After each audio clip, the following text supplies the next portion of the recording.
Welcome to Haunted Escapes with Chris and Diane. This podcast will cover our trips to haunted hotels and locations. We will go over a brief history of the location, our personal experiences, and even rate some of the ghost tours in that area. Join us on our Haunted Escapes. Welcome back to Haunted Escapes with Chris and Diane. This is our special Christmas episode, and we're doing a collaboration with Melissa from Ouch Was That a Ghost? Thank you for having me. I'm so excited. Thank you for agreeing to come on to our little podcast. Yes, thank you for coming on, and we did some stories on your podcast as well. That was really fun. Yeah.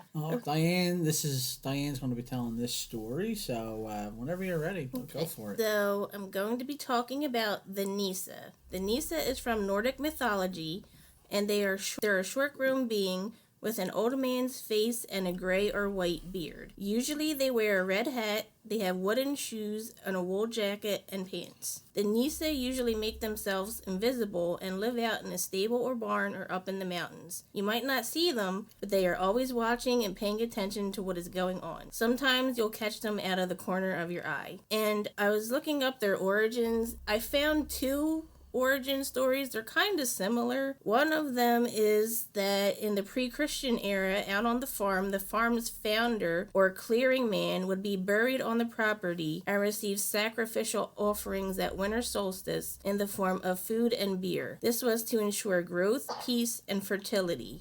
Because you know that guy needs that beer. I know. It is said that his spirit would evolve into a Nisse. And the other origin story I found was that during the heathen times in Scandinavia, and forgive me for these pronunciations, a Gardvord, which is a supernatural being and considered the first farmer, would look over the farm to ensure prosperity, and they would be brought offerings as well. Yeah, so they are pretty similar. Yeah. I wonder what the difference is from elves, because that's kind of what they sound like. That's exactly what they sound like. The Nisse will be described as the little man who took care of the animals and protected the humans on the farm against evil forces. Their favorite farm animal was usually the horse, and they also had a favorite. It is said that this horse would be the healthiest, and sometimes they would braid his mane and tail. If you unbraided it... That horse was nice and posh. Yes. I'm just picturing like a slumber party. Like, come on, I'm going to braid your hair. I know, right? All the other horses are all jealous because he's getting his hair braided and they're not. They haven't even been brushed out yet. But if a human unbraided it, the Nisse would consider that an insult. Well, yeah. And you didn't want to anger them because they had a bit of a temper. This is something that happens with all these creatures. They do all these nice things for you, but if you get them angry, forget it. The whole time I was researching this, I kept thinking of the little gnome guy in Cat's Eye, the movie from the Stephen King movie. Oh, yeah. I was just telling my children about that movie the other day. I was trying to describe it. It sounds ridiculous if you try to describe it to anybody. Does. That movie scared me when I was little, though. The way they look, and it reminds me of... You remember the old cartoon, Little David the Gnome? Yeah, David the Gnome. Yeah, he had a little red hat. Yeah, he had the little red hat. He had the little beard. He had the farm. Mm-hmm. He had a fox, though, I think, right? Yes, Swift. And nobody unbraided that fox. That's right. That's why he was happy. Yeah. So, the Nisse can have a bit of a temper. They can be quite mischievous, so it's best that you remain on good terms with them. They did not like change, disrespect, or rude or lazy farmers. So they're your dad. They would retaliate with small things like braiding a cow's tail or hiding things. So braiding the cow's tail is bad, but braiding the horse is good. I guess so. Oh my gosh. Or hiding things, or they would go to the extreme of killing off your livestock and burning your farm to the ground. Jeez. Wow. That kind of destroyed their own thing, though, because then who's going to worship them? Well, then they would just leave and move on to another farm. Oh. All right. More hair to braid. Yeah, right? Bet they took that horse with them. But leave the cow. Yes. You will put out a bowl of porridge with a slice of butter on top at winter and summer solstice, and this would be a payment for their hard work during the year. Can you imagine if our bosses still paid us like that? With porridge and butter? Porridge. If you did not do this, though, the Nisse would leave the farm and turn things upside down or break things before they left. So, spiteful. Little nuisances. One story goes that a farmer put the pat of butter on the bottom of the bowl of porridge. The Nisse was so furious at this, he went out to the barn and killed one of the cows. This made him hungry. And I thought you were going to say he braided the farmer's hair. He was so mad. He gave him dreads. Yeah, right. And then when the farmer tried to undo them. So he got so hungry from killing the cow, he returned to the bowl of porridge and found the butter on the bottom of the bowl. He was so full of remorse that he searched other farms for another cow to replace the one that he had killed. Oh, he had a conscience. He was like, my bad. Yeah, right. Whoops. I just wrecked your farm, sorry. And you wrote him a stern letter and said, you've been doing this for how long? It's your own fault. They also had poisonous bites, and if you were bitten by one of them, it was said that you would need supernatural healing. And legend has it that a girl who was bitten by a Nisse wasted away and died before help could arrive. So they're helpful, but also very, spiteful. Hey, you ain't kidding. Jeez. And during Christmas Eve, they would be accompanied by a Yule goat and knock on people's doors to give out presents. Similar to Santa Claus, the Nisse enters the home to deliver presents. They could also be seen with a pig, which is also a popular Christmas symbol in Scandinavia, and related to their role as guardians of the farm. During the 1840s, the Nisse who lived on farms in Denmark was given the role of delivering Christmas presents and was renamed the Yule Nisse. I'm still curious, back when they were delivering gifts, who was knocking? The goat or the Nisse? Yeah, I know, right? Aren't they, super tiny? I guess they would, throw snowballs at you, or I don't know. They rung the doorbell. Yeah. Okay, I would love to see that, the ring camera on that one. Yeah, I know, right? And over time, these creatures have become commercialized and look more like American Santa Claus. You can find them as stuffed toys, on doormats, cards, and throughout the home, especially at Christmas. Yes, like ours that are sitting in a sleigh on our server. Yeah, I told my son that that's the story you were going to do today, and I was like, I've never heard of them before. He's like, Ma, what are you talking about? Your doormat is that. Mm-hmm. And he's like, you have decorations all over the house of that. I'm like, I didn't know. Yeah, we have them too. We have them. They got popular. Especially recently. Yeah, recently they got really popular. Yeah. I don't know what stores you have near you, but all the Marshalls and TJ Maxx's have we have the same ones. Yeah, they're all over. That is the story of the Nisse. I love it. I will never unbraid anyone's hair ever again. I know, right? Man, don't mess with no horses. All right. All right. No, I love that one. That was a good story. Yeah, that was a good story. Oh, thank you. So the story I have for you guys today is Frau Perchta. Ooh, that's a mouthful. Have you heard of her? No. She's supposed to be anti-Krampus. Okay. Wow. So it comes from southern Germany and Austria, the Alpine area. Okay. It's also where Krampus comes from. Yes, it is. Krampus, who starts his work at the beginning of 12-tide. Okay. But then I thought you said something different in your story, so I'm kind of confused by that. Yeah, from what I read, it said that he does it. It's usually they started worshiping him. Yule was usually throughout the whole, it was like a celebration they would do at the end of the year, and that was, it says that from the one thing I read, it said that the things to him started being celebrated around the 5th of December, and that's how they were able to just tie St. Nicholas onto it. But again, that's what I have too. Again, he does symbolize the entire winter time and the darkness and all that type of stuff. So it could be, and of course multiple things are going to have their own little twists on stories depending on the exact area, and it's that whisper down the lane thing. Yeah, I've noticed that different, like the southern part of this says different than the northern part. They're all different all over the place. But basically he's towards the beginning, which is like December 5th-ish, and Frau Perchta is more associated with the last of it, like January 6th. Okay. She's known by many different names and versions of the story, all depending on the region and the time period. There's so many versions, but I'm just going to tell one of them. Okay. So depending on how you act, it will be what you see. So she can be a Christmas goddess or a Christmas witch. Oh. Frau Perchta is said to start showing up between Christmas and Epiphany. So January 6th is called Epiphany. I wrote this for Lee. It's because Christians celebrate The wise men. Yes, exactly. Mm-hmm. how they were led by the star to find baby Jesus. Epiphany comes from a Greek word meaning to reveal, like revealing Jesus to the world. So we're going to get into the Frau Perchta, who she is, and her two sides. One side is the Christmas goddess, or her beautiful form. And this version's main job was to protect women and children. Some stories say that she would watch over forests and the inhabitants. And this part's kind of really sad, but it's sweet too. In German pagan stories, she acted as a spirit guide, caring for children who passed away at infancy. Oh. So the babies that passed away before being baptized, she'd act as like a goddess between life and death, or the in-between, and just kind of guide them. Oh, and the other side of her, I can't pronounce this word, but I'm going to try. Okay. It's the Spinnstubenfrau. Okay. It sounds German, right? That definitely sounds German. Okay. It sounds correct to me. Thank you. You're welcome. Or the spinning room lady. Perchta translating to be covered or hidden, which correlates more to this form. You don't want to see this form. She's described as having an iron-beaked nose.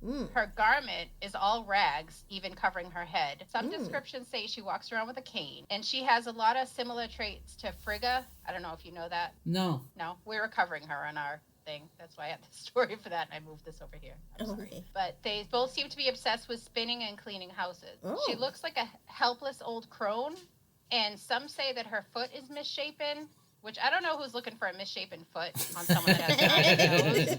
I'd be kind of fixated on the nose. Yeah, I know, right? And the fact that, she's got rags covering her head and...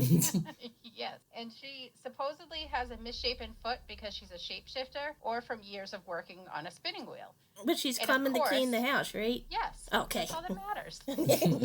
And of course, she has a goose-shaped foot to show her affection for animals. Oh, yeah. And she's packing a knife under her skirt. Oh, always packing. So she checks each and every house to make sure everything is done exactly how she wants it. She only wants 3 things. Every house has to be clean, like spotless, and she'll check everywhere.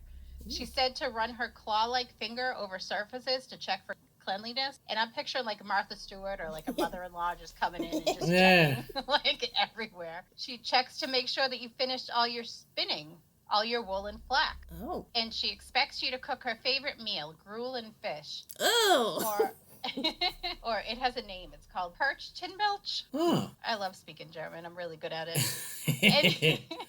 And you have to leave some out for her and also her posse, too. She could have all of it. All of it she could have. I don't want none of it. Now, what if she says you have to eat it or else she's going to do something to you? Then you'll eat it. Put some hot sauce in it or something. That's so gross, cruel. And if everything is acceptable, she'll leave you a coin. Usually in your shoe, but it changes like on what area you're being told the story. And if everything or one thing is not done up to her standard, then you're going to see her other side. This is Perchta. She'll sneak into your house in the middle of the night, and she'll go into your bedroom, and she'll slit your belly open, hence one of her nicknames, the belly slitter. Oh! And she'll pull everything out, and she'll stuff you with garbage, stones, straw, and glass. Oh, my. Jesus. And as like a super dick move, she'll take her misshapen goose foot and just start stomping on all your woolen flax. Because why not? Oh my god. Man, all because your house wasn't clean enough. And if she sees any half-spun fibers of the wool and flax that you were supposed to, she'll just set it all on fire. Oh, gee. Well, why not, right? I mean, hey, she already gutted you, stuffed you with stuff, damaged all your stuff. So she has a Perchta posse that rolls with her. The demon-looking buddies are said to bear a striking resemblance to Krampus. Huh. She's also said to roll with unbaptized children's souls. So if you hear thunder or wind on the birch till night, it's just Perchta, so don't worry. Oh. Okay. So don't forget to read the Nightmare Before Christmas to your children, and then this story, so they know to clean their rooms or get disemboweled. Yeah, right? Sheesh. So you can't even reason with her. Be like, look, I had a lot of cows to milk. Yeah, I worked all day. Yeah. I did 15 hours. I had to walk 6 miles to get water. Yeah, she is not a very forgiving. Man, that's vicious. Yep, but that's the story of Frau Perchta. Oh, well, thank you for that. Man, these creatures are rough, man. That is I rough. love German lore is the best. It really is. It really is. They got some of the darkest things going on. They really Even like the Little Mermaid in the original story, I think she she turns to foam and just dies at the end of it. Yeah. Oh, that's not in the Disney version. No, it's not. No, it's not. They made everything seem nice. Even mermaids. If you look into the lore of mermaids, how evil they were. Oh yeah, all it did was lead you to your death.